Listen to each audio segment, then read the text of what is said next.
in last class, I think I had started my discussion on the feldspar group of minerals. In the last class, I had started my discussion on the feldspar group of minerals. So, as you know, feldspar is a term which is used for a group of minerals which occurs repeatedly on the field. Repeatedly on the field. If the minerals occurs repeatedly on the field, such minerals are usually called as a feldspars. Is there any doubts in the feldspar group of minerals?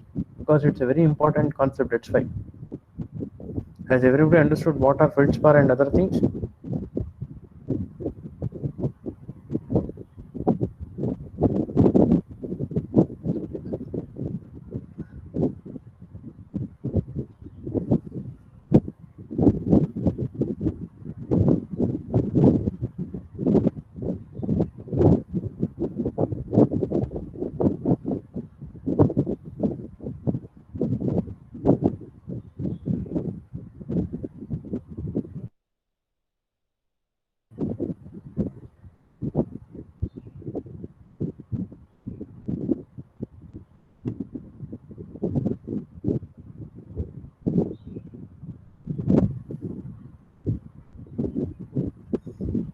Okay, is the PPT visible? Is PPT visible?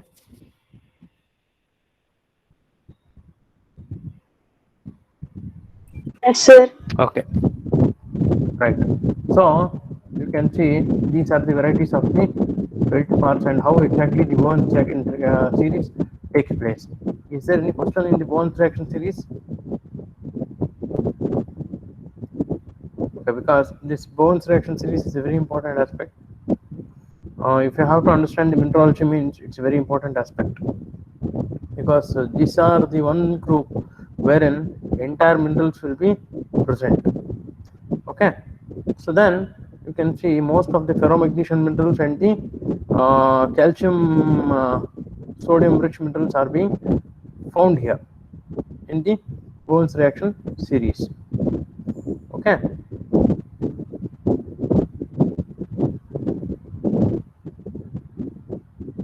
okay.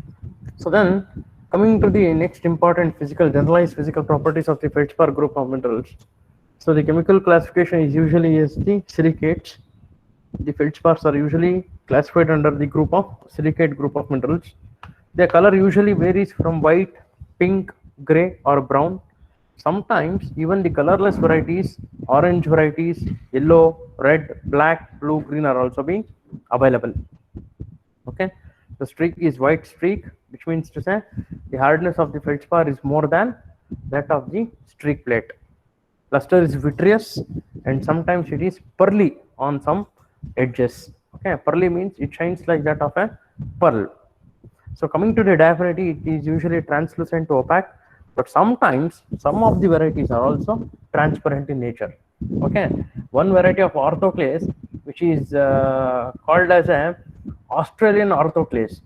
Okay, and the one that comes from your Turkey, and also the one which come from the Russia, the microcline feldspar.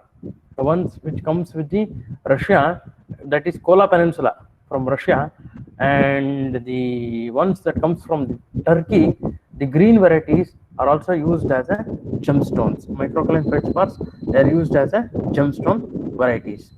Okay, so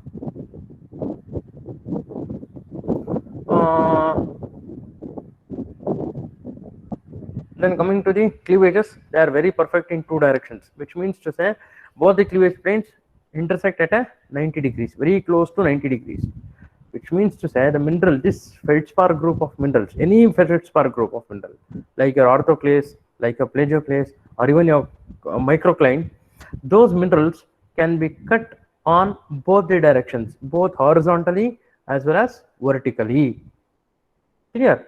The mineral can be cut in both directions, like your horizontal direction and as well as the vertical direction. On both the sides, you can cut this mineral. That is the very clear meaning of this perfect cleavages. Okay. So then coming to the hardness is 6 to 6.5. It is less than that of quartz. Okay. So it is less than that of quartz. So specific gravity is 2.5 to 2.8.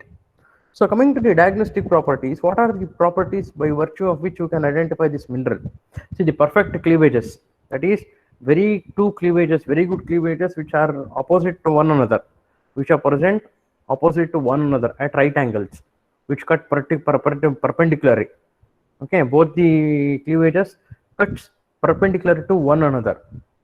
Okay, and the cleavage faces usually intersect at close to 90 degrees. So the hardness, the specific gravity, and also the pearly luster on the cleavage faces, these are the certain diagnostic properties by virtue of which you can identify this mineral. Okay, so then coming to the chemical composition, a generalized chemical composition is XAlSi4O8. Okay, so this is very generalized chemical composition where X is usually potassium, sodium, or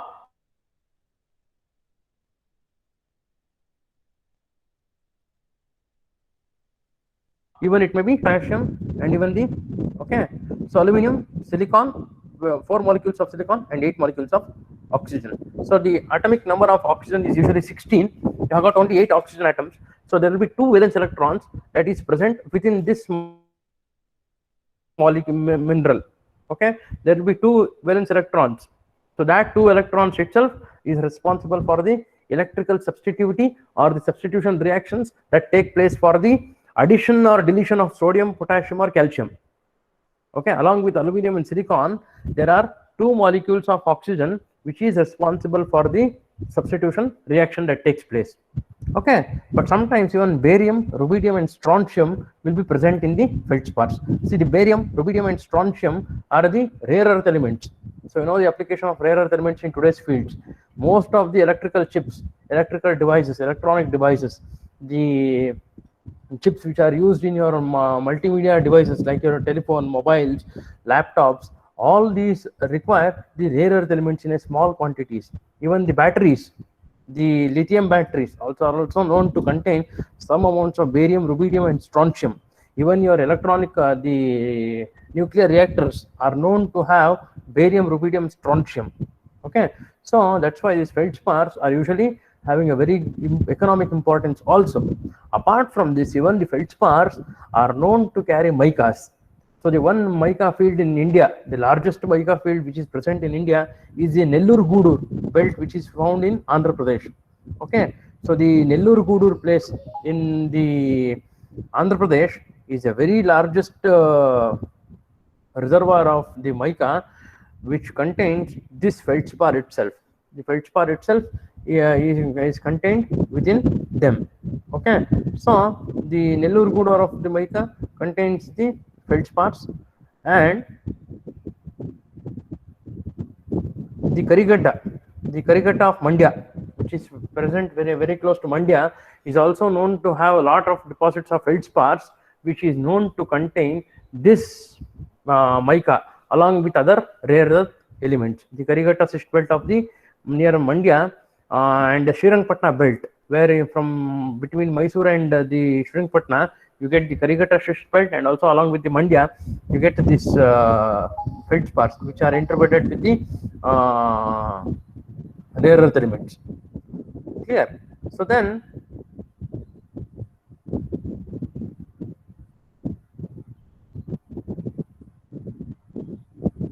so the crystal system is usually monoclinic to triclinic systems. Okay, so the plagioclase feldspars are usually monoclinic in system, and the orthoclase and the orthoclase and the microcline feldspars are usually triclinic in system. Okay, so now uses. What are the important uses of this feldspars? See, the powdered feldspars and the crushed feldspars are a very important raw material in the manufacture of plate glass. That is the glasses which are used as a window panes for your windows. The glasses which are used for the windows are usually made up of raw materials of this feldspars and a combination of feldspars and the quartz. Okay, so the container glasses, the ones that is used for the container glasses in the restaurants, you can see the glass tumblers which is being served for water and other things. Okay, so they are also known to be made up of this crushed feldspars itself, along with the raw materials, mixture of raw materials of quartz and the feldspars. The ceramic products, like your ceramic tiles, sanitary wares, potteries, all these things are used by manufactured by using the raw material of your feldspar, along with paints. Even for paint also, this feldspar is being used as a raw material, the plastics, and also many other products. So these are the very important applications of the feldspar. You can see it is not only one field, but it has got application in plate glasses, manufacture of plate glasses, container glasses, ceramic wares, paints, plastics, and also other products.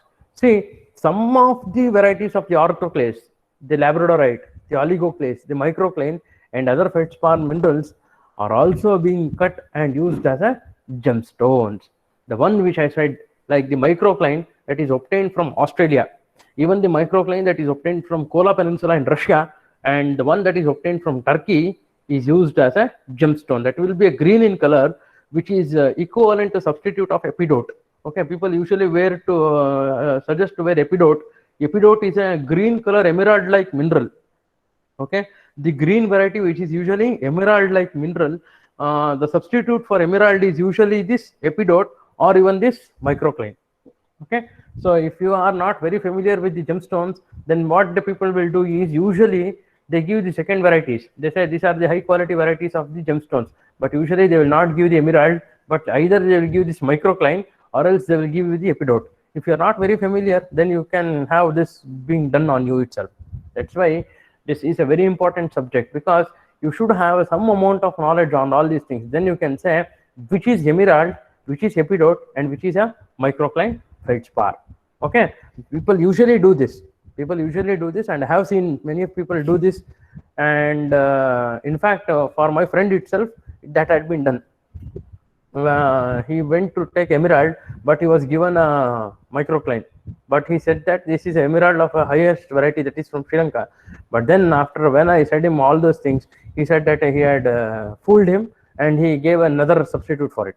So this is how you can have being foolish things done on you also. That's why be very careful while choosing a gemstone, whether you get a real diamond or you get a quartz which is being cut in the form of an American diamond. Okay, quartz itself will be cut in the form of diamond, and it will be polished, and it will be sold at a lower price compared to that diamond. Okay, so then this is how actually the orthoclase feldspar looks like. This is orthoclase and this is a plagioclase. You can see how exactly the cleavages are being present. This is one cleavage. You can cut this mineral along in this way also, and even in this way also. So both of them meets almost very close to 90 degrees. Not exactly 90 degrees, but very close to 90 degrees. These two minerals meet against one another. Okay, so this is the one which is called as a microcline feldspar, which is again green in color. So both of them are the microcline feldspar itself. So this is used as a variety of your gemstone. Okay, so this is another important uses, is that how exactly these uses can be made. See, feldspar is a common raw material which is used in glass making. So important constituent in glasses is feldspar, apart from your quartz, that is silica. Okay, apart from your quartz and silica, you always get the feldspar which is used in the glass making, and also as ceramics, and to some extent as a filler and extender in paint, plastics, and rubber. So what do you mean by filler? See, filler means nowadays what they do is they are going to blend 2 or 3 colors into white color to get a different color. Is it not? You might have seen the Asian paints. You go near him and ask for a color. What he do is usually he takes a white color and then he blends 2 or 3 colors with together to get a different color. That itself, which blending process takes place, is usually called as a filler. In long days, long back, what used to happen is people used to coat the limestone itself to the houses. They used to coat the limestone itself to the houses. So when they used to coat the limestone itself, they used to add some colors into it in the form of tubes. I don't know many of you remember or not. We have seen all those things.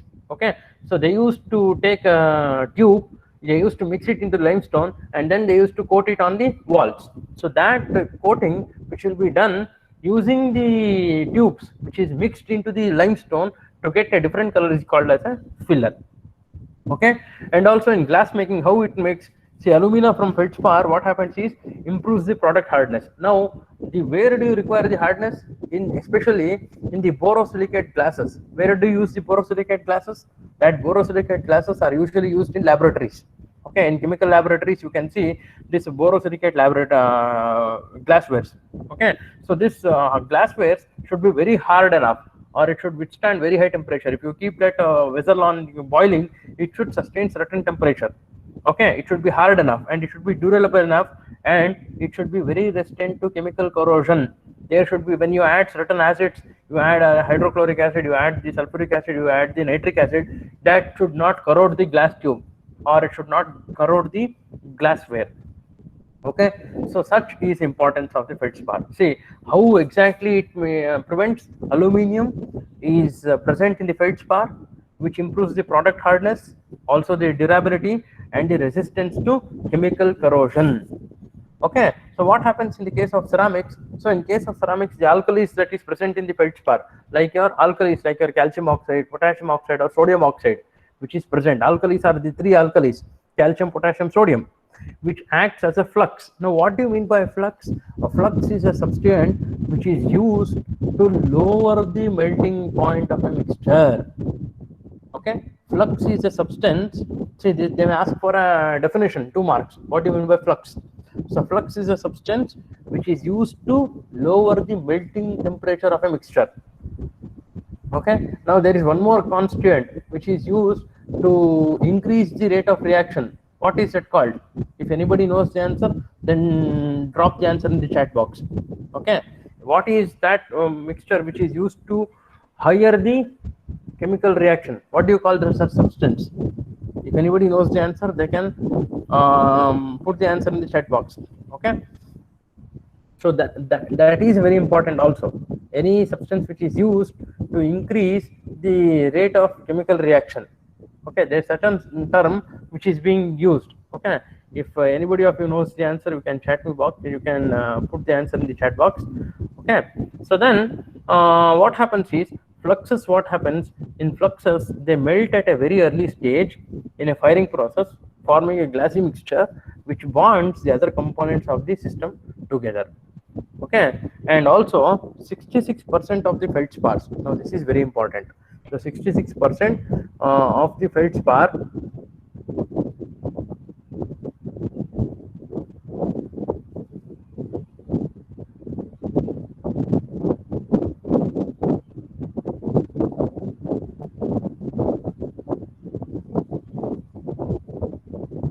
which includes glass containers and glass fibers are called which is used for the manufacture of the glass fibers and the glass containers. Okay, so ceramics, which includes the electrical insulators, you can see the fuses which is usually deployed to the houses. If you go and check your mains, the fuses that are being made up of the ceramic itself. Okay, which includes the electrical insulators that is used as an insulator. So sanitary wares, the sanitary wares like your the toilets and other things which are commodes and which are other things which are being made, they are also made from the ceramic that is used for a feldspar itself. The pottery, usually people what they do is not the ancient pottery which is made from the earthenwares, but the china clay. Along with the mixture of china clay, they use this feldspar powder and blend them and make white models or white pots in the houses. Okay, along on which they do the drawing also. Okay, the china clay, using the china clay they design the potteries and they usually do the drawings on them. Okay, so the tablewares and the tiles which are also used are made up from the feldspar itself, and also along with such other fillers. So these are the very important uses of the feldspars. Okay, now I said what is a flux, okay, which is used to lower the melting temperature of a mixture. Now what is that called which is used to increase the rate of reaction? Does anybody know the answer? If anybody knows the answer, then they can unmute yourself and can say the answer. Catalyst. Yes, it's a catalyst. Very good. It's a catalyst. Okay, catalyst is usually used to increase the rate of the reaction of a temperature. So whether you increase the rate of reaction of a temperature or you decrease the rate of reaction of a temperature, that's why the glassware should be very durable enough. Okay, if two or more mixed acids are being deployed in the glassware, then it should never corrode or it should never explode, or the glassware should not be broken down. Okay, so that's why aluminum in the feldspar, that is present in the feldspar, increases all these things. It improves the hardness of the product, the durability of the product, and also the resistance to chemical corrosion. Then coming to the kaolin group of minerals. Now, what are the kaolin group of minerals? So usually kaolin group of minerals are the ones which are formed from the chemical weathering of feldspars. Okay, I'm not saying physical weathering. See, when I take the classes of weathering, I'm going to explain what is physical weathering and chemical weathering. Okay, physical weathering means simply I'm going to tell you, if you break down by physical forces, the physical forces of wind, water, air. Okay, wind, water, air are the physical forces. If you only break the mineral rock in the two parts, what you people will do is, usually when you walk along the streets, you will not go simply. What you do is, you just kick the stones that is present in the earth. Is it not? When one stone go and hit the other stone, it breaks apart into two pieces. So they are done by the physical forces. Okay, now if any mineral in the group of the weathering, if it dissolves by chemical agents, like that, by the chemical acids, by the action of chemical acids or anything like that, then such are called as a chemical weathering. Kaolin or kaolinite is a silicate clay mineral. Clay mineral means which belongs to a group of clays. Okay, so that kaolin is usually formed from the chemical weathering of feldspar or other aluminum silicate minerals. Okay, the ones that contains the aluminum silicate mineral along with the feldspar. See, there is a mineral called kyanite. Okay, I said you, for example, for a bladed habit, that kyanite is also aluminum silicate mineral, from which weathering of which will give you the kaolinite. Okay, so what happens is, it is usually white in color. Sometimes occasionally a red color impurity will be present within them. That impurity is due to the iron oxide, or blue or brown from other minerals. So what happens is, this kaolin has a low shrink swell capacity and low cation exchange capacity. So this is very important. What is the shrinking and swelling capacity? See, this is called the plasticity and elasticity of a mineral. Okay, what do you mean by ductility? So if the mineral can be broken, or if it can be drawn in the form of sheets. What is malleability? If the mineral can be elongated in the form of wires. Okay, so malleability means if the mineral can be broken down in the form of your sheets or something like that, and ductility is in the form of wires or threads. Okay, so shrinking and swelling. So what happens is, usually when the minerals are attacked by water molecule, or when they undergo a chemical reaction with a water molecule, what happens is, the mineral usually takes up the water molecule, and either they may shrink in their size, they may decrease in their size, or they may engulf the water and they may become increased in their size. Okay, such where the mineral usually decreases in size or it increases in size is called as a shrinking swelling capacity. Okay, and also cation exchange capacity. See, what are cations? If anybody can unmute yourself and tell the answer, what is cations?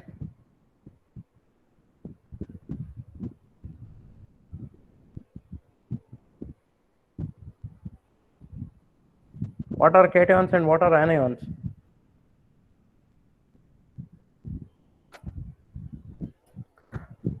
Cations means the ones that are negatively charged, and anions are the ones which are positively charged.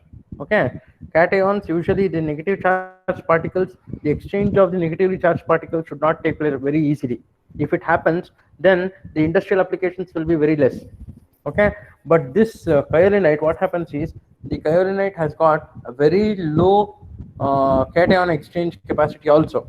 So that's why it is very ideal for the many industrial applications. Coming to the general physical properties of this kaolin group of minerals. What are the general physical properties? You know, the form is crystalline in color or white in color, crystalline habit, streak is white, luster is dull or earthy, the hardness is very low to 2 to 2.5, the specific gravity is also very low, 2.6, that is very low also.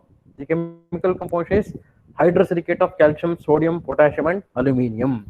Hydrosilicate means OH3 minus. Okay, OH3 minus, SiOH3 minus, CaNaKrAl. Any one of them will be present in them. Okay, how do occur? They occur as an alteration product of granites and gneisses. So granite is a igneous rock, gneisses is a metamorphic rock. By the alteration, which means to say by the change in the structure and texture due to chemical weathering, the minerals may disintegrate. So by disintegration process, you may get the kaolin. So what are the important uses? They are used in the manufacture of potteries, earthenwares, sanitary wares, rubber and paints. So these are the very important applications of the kaolin wherein it is being used. So this is how exactly our kaolin looks like. See how exactly how the white color mineral can be found. So this usually they call them as a china clay. Many of the women have this craze of bringing the china clay. They do their potteries in their houses, and after burning them, what they do is they usually paint them. Okay, for the decoration of the houses, they use them as flower vases and other things. Okay, so one is such as a kaolinite. So what are the important uses? See, kaolinite is used in the paper industries, it is used in ceramic industries, it is used in paint industries, it is used in rubber industries.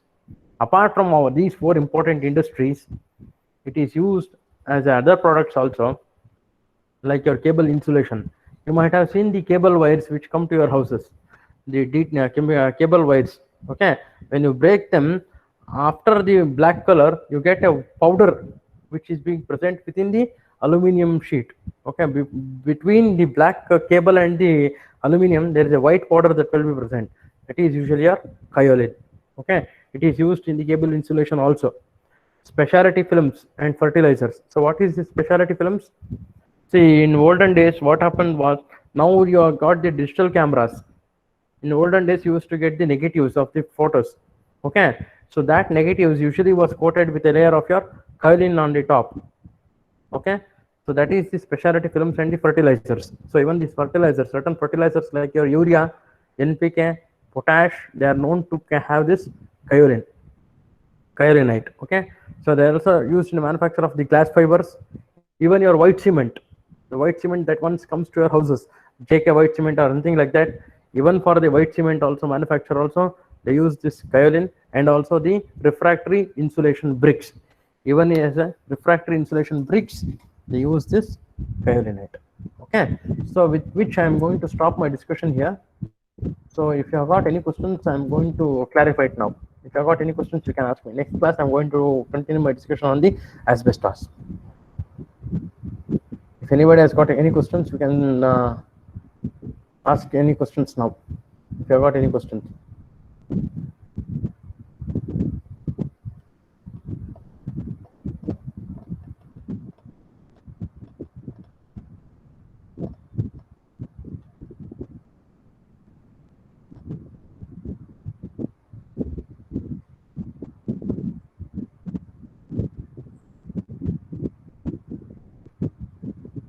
No questions?